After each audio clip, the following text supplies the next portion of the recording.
अध्याय 7 कणों के निकाय एवं घूर्णन गति।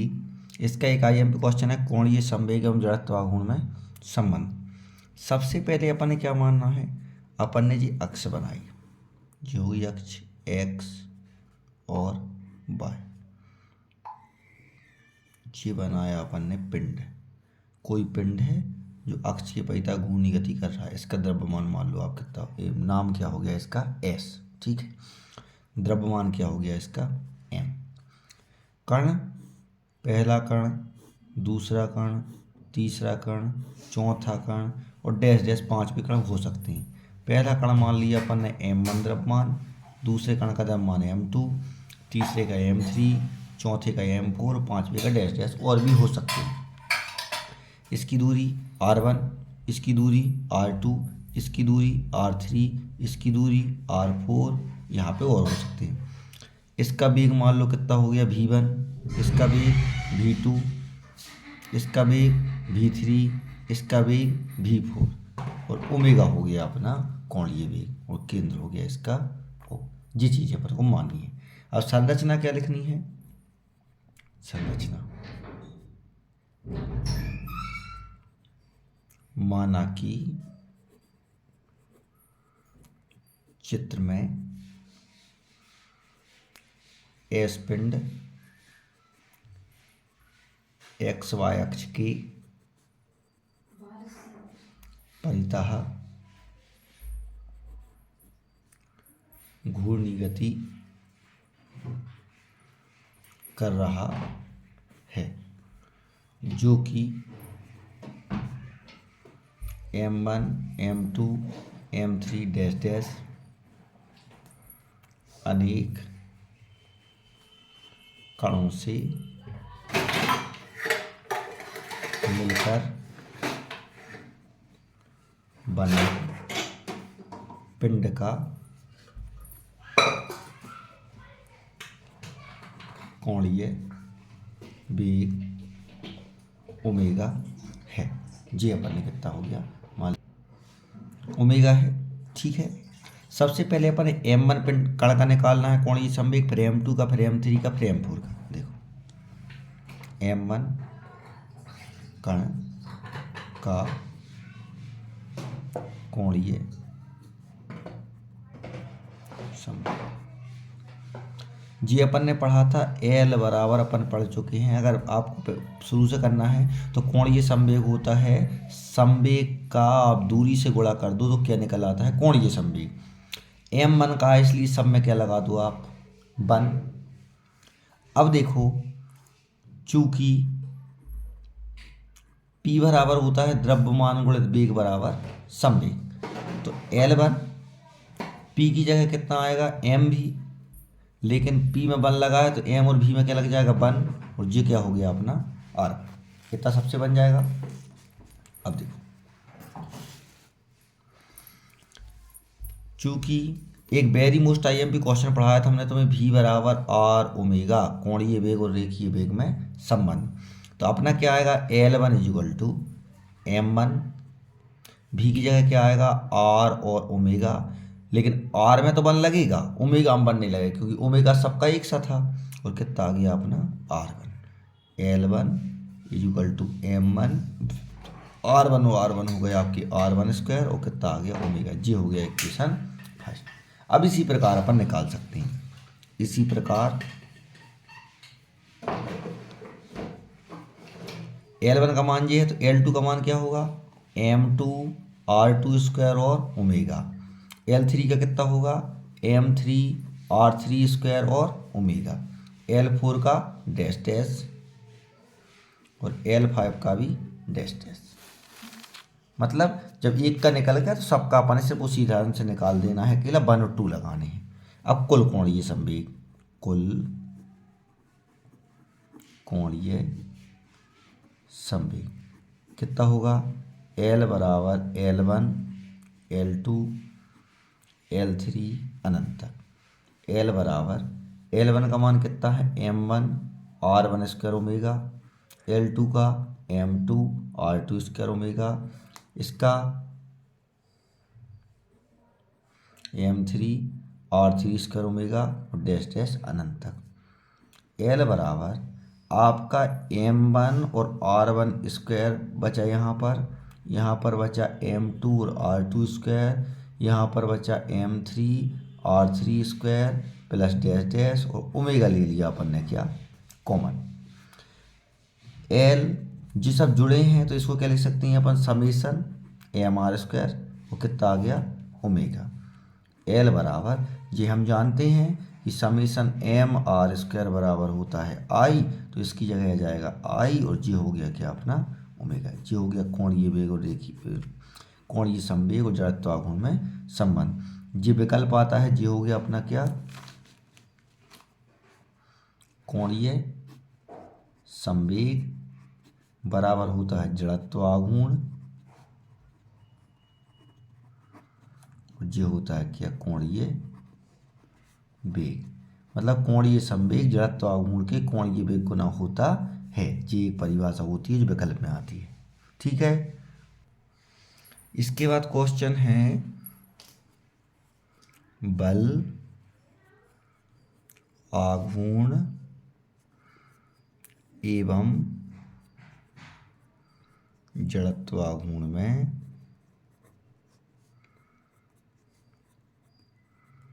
संबंध स्थापित कीजिए। इसका भी क्या करना, चित्र वैसे ही बनाना है अपने को। आपकी x और y हो गई अक्ष, ठीक है।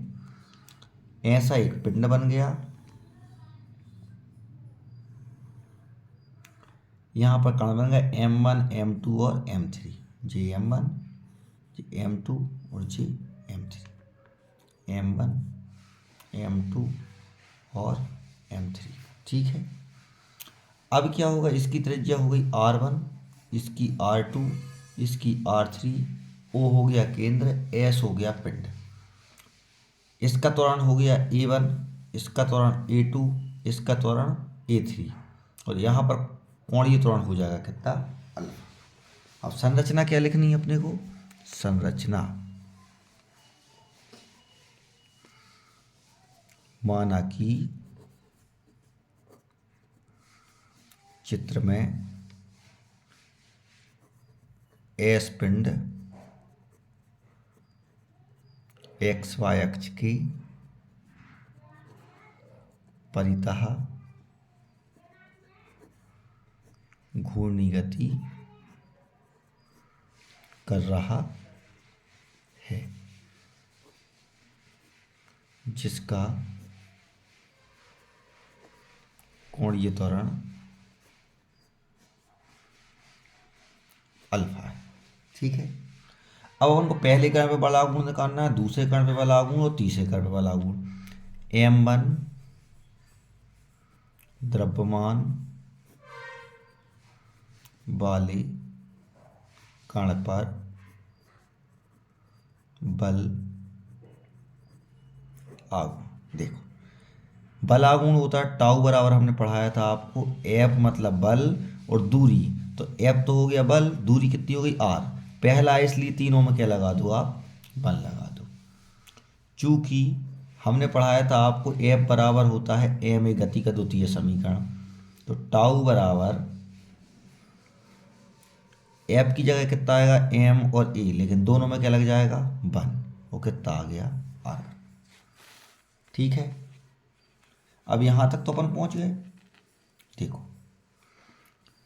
चूंकि कोणीय त्वरण और रेखीय त्वरण में संबंध होता है, A बराबर होता है अल्फा इंटू R, तो अल्फा सबका एक सा है, उसमें 1 2 नहीं लगेंगे लेकिन R में 1 लगेगा।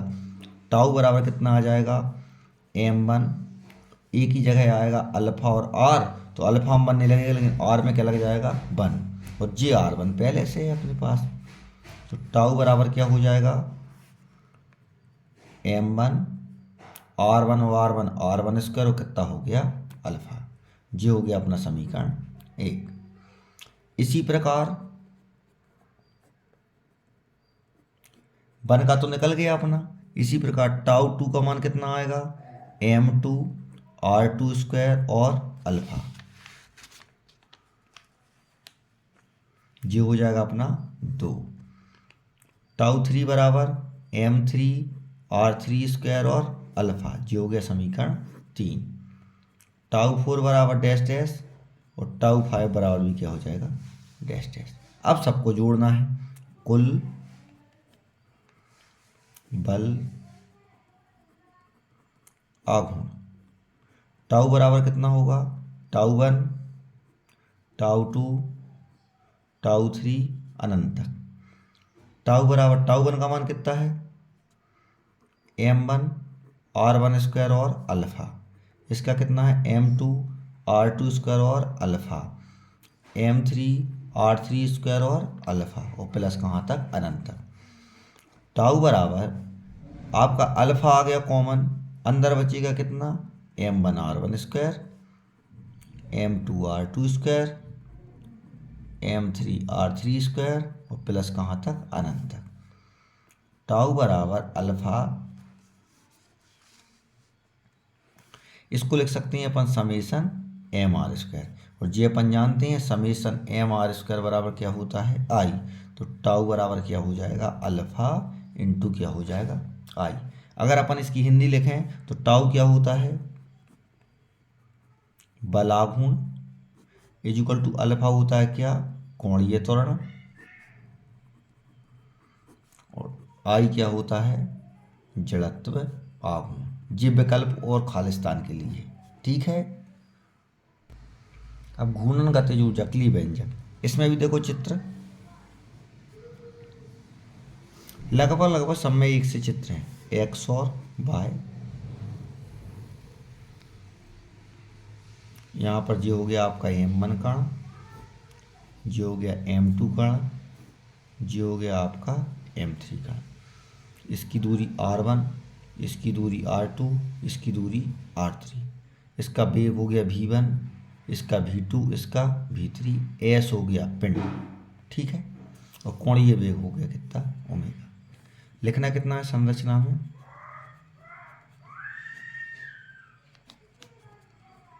माना कि चित्र में s पिंड, ओमेगा कोणीय वेग से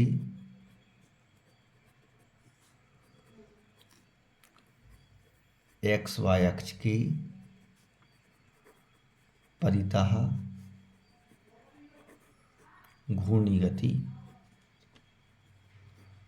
कर रहा है। पहली चीज क्या है, m1 कण की गतिज ऊर्जा निकालनी है। m1 कण की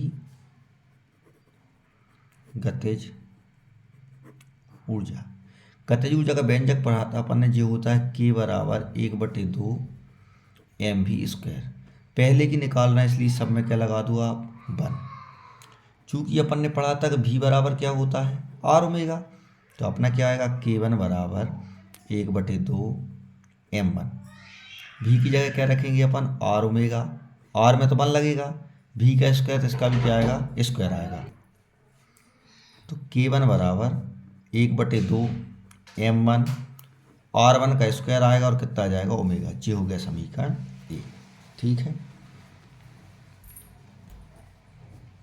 इसी प्रकार k2 बराबर कितना आएगा, 1/2 m2 r2² ओमेगा।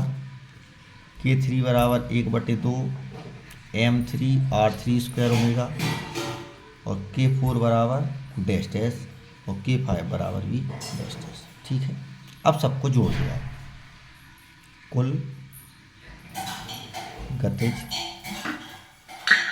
ऊर्जा, कुल होगी तो अपन ई लगा देंगे, सबको जोड़ दो, 1/2 m1 r1² omega, 1/2 m2 r2² omega, plus कहाँ तक, अनंत तक।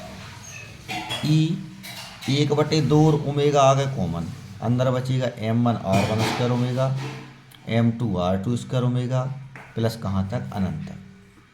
ई बराबर, इसको क्या लिख सकते हैं अपन, 1/2 ओमेगा, इसको लिख सकते हैं समेसन m r², और ये अपन जानते हैं समेसन m r² बराबर होता है कितना, i। तो ई बराबर जो हो जाएगा 1/2, इसका मान i और इसका मान ओमेगा।